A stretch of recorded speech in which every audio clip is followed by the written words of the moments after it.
Hi, Stu Bryant here at Mr. Stewart's Regional Haganah Fight Center. As you know, Haganah and the fight system are the world's only complete martial arts systems.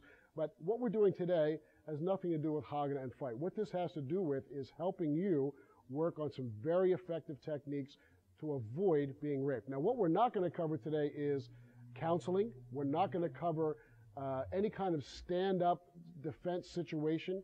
We're not going to cover being taken down to the ground.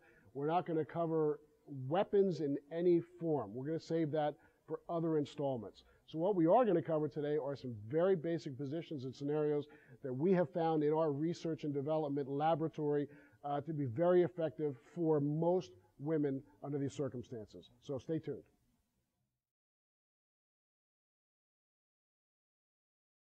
Here we are at our first position. As you can see, we have an attacker on top and a defender on the bottom. This position is determined by the placement of the hips. As you can see, the attacker is on the top, above the hips. Okay, show us what we do.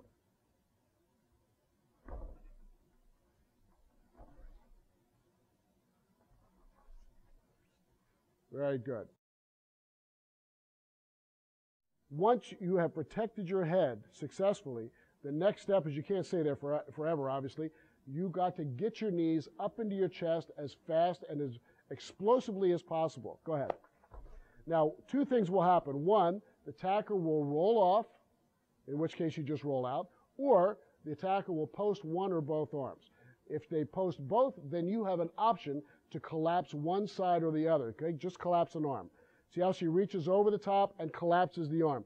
Now she's going to roll to that side, keeping the arm. Go. Once she's rolled over, she's not so concerned with being locked up in a guard position or being strangled, because she still has the other arm, and you can notice that she still has her hand behind her head, which is protecting her neck from being put in a chokehold. Very important. Now, from this position, she's going to take the elbow and slam her a couple times. She's not looking for targets. She's just going to hit whatever's there, but head's always good. And then by putting body weight from her shoulder and her other arm on the arm that's on the ground, rolling out and standing up. Okay, from this position, once you've rolled out, you need to make a choice. Number one choice is you're away, keep going. Or two, you have to create a little bit more damage before you can get away. In other words, the attacker starts to stand up right away or roll towards you. The attacker's between you and your exit. There's a million and one what ifs. But from this position, you have the advantage. You just kick them, and kick them hard, and then get away. So that's your option. Kick and then escape, or just escape. This time we're going to go a little bit faster. I'm going to break it down the same way, and this should help you guys when you're practicing this at home or at your gym or with your training partners. Okay, first things, hip placement, riding above the hip. First thing, protect the head and the face. Bump up and get those knees into your chest. They posted an arm, great. Collapse the arm and roll on it. Roll over, strike with the elbow, boom, boom, boom, and then roll out. Stand up right away and either escape right away or kick. Go ahead, give her a shot, and then escape. The best time to kick this guy, just another fine point, is if she's just laying there on the ground, maybe it's better just to escape. But if you're starting to roll towards her and starting to stand up, go ahead. That's the best time to hit her. Sometimes we work with women that have a really hard time getting both legs up. And that's due to a couple of factors. One, not in the greatest of shape, right? It's hard. You have to use core strength and stuff. Two, the attacker weighs a lot. So just having that much body weight on your back makes it very difficult sometimes. So the solution to that, if you can't get both knees up like these guys can, you shrimp up one leg, which means you kind of scoot up one leg, and then from that one leg, then you can get the other leg up. So give her some more weight and then demonstrate how we work getting that one leg up and in. And now stop. Now we're right back to where we started with both legs up. Okay, thank you. Good job. A little different scenario here. Now you can see the attacker has assumed a different position, which is going to be very common in a rape type scenario as well. Behind the hips. The attacker is behind the hips and has now created some head control. We're just right now grabbing the ponytail. So First things first, you forget about the hand grabbing the ponytail. You must protect your face. You must protect your head. Ready? Let her have it.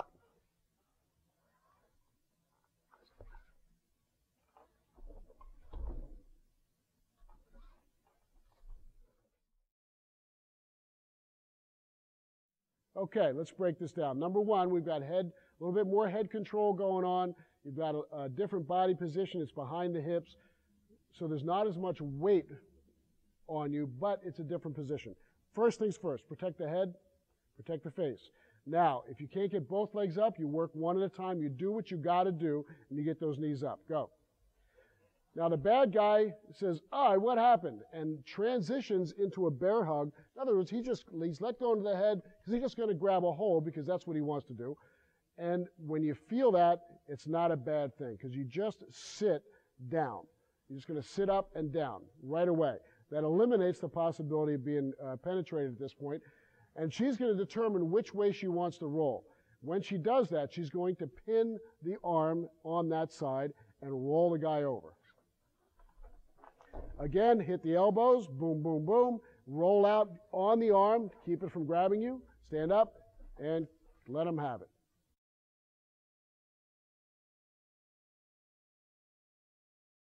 Here we go. Here's another position, but very, very common. From this position, we have behind the hip placement. In other words, there's not as much body weight on you. And we have head control. Statistics are overwhelming that rapists love ponytails. So that's why we're going to practice using this all the time. Long hair is also preferred too. Not that I'm endorsing anybody changing their hairstyle, but I'm just saying that that is a preferred grabbing place for anyone doing this type of attacks. Also, we have the attacker grabbing at the clothing. Now, we have her grabbing her shirt and her pants simultaneously. This is the way we recommend you train at home or at your gym. This way, there's no chance of anyone being inappropriate or being embarrassed at any time during their training. So we don't just grab the pants, they can be pulled off. We don't just grab the shirt so it goes flying up. We grab both. So when people are rolling around, they keep their clothes on, because at the end of the day, that's what we're after. Okay, so here we are. Number one, protect the head and the face. And let's demonstrate what happens next. Ready? Go.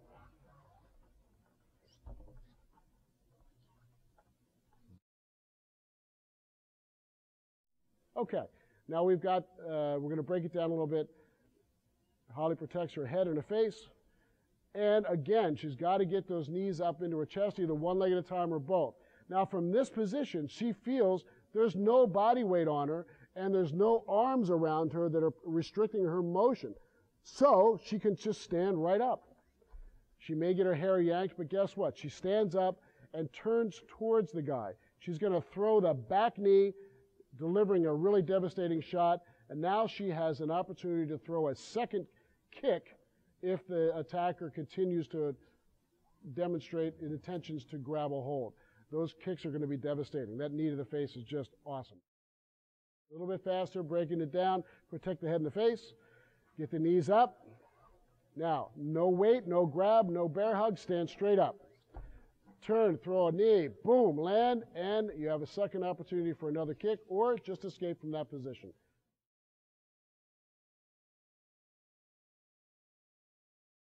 Okay, here's a variation and actually kind of the next level from the technique you just saw. Let's take a look and see what's different.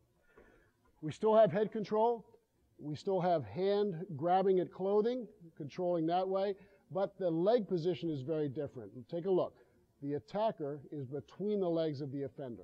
That's what's different here. So we also have body weight to contend with. The last scenario, there was virtually no body weight. We just had someone controlling the head and trying to rip the pants off.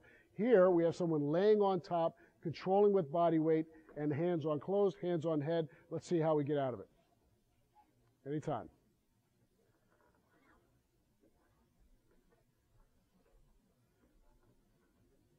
Very, very similar. Now you can see that the head is being controlled. There's hands on the waist. There's body weight on, and the attacker is between the legs of the defender. The defender chooses which leg to bring up. Go ahead, bring a leg up. And she's going to bring one leg up. The attacker can't stop that from occurring. You just can't.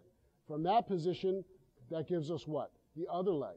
One leg gives us the other leg. And now we're in a kneeling position. From a kneeling position, because they did not go to a bear hug, transition into that type of a grab, nothing is stopping you from moving forward. You move forward, step up, and then you have a knee and a kick if you want it.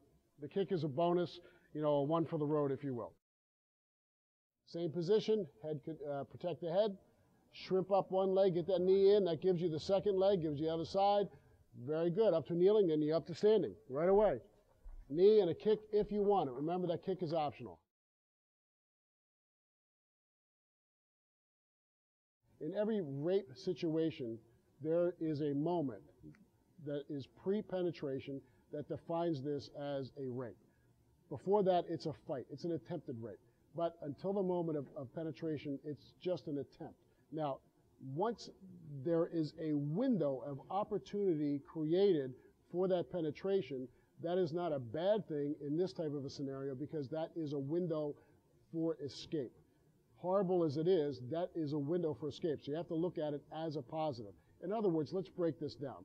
Somehow, she got taken down to the ground. Somehow she got subdued. Somehow she got her pants ripped off, or her clothing moved to a side to access penetration. Something has to happen before penetration will occur. That is, the attacker must put his body language in orientation to facilitate that penetration.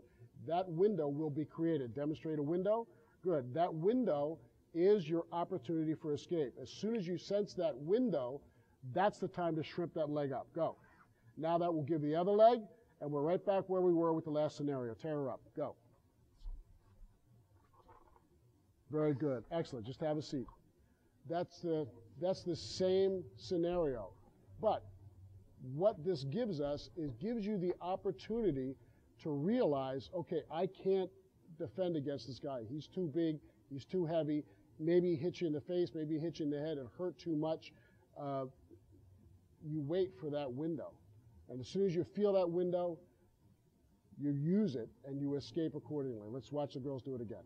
Okay? Right now, there's no window yet. Now there's a window. Go. Bang and bang. Very good. Keep in mind that these are very basic techniques. As with anything, there is a myriad and an infinite number of variations that could occur. When we break these things down in these positions or steps in between, each one of those steps could be a fight for your life. Just because we're cooperating here and demonstrating doesn't mean that that isn't a fight in itself. It could be a real fight just to get that knee up.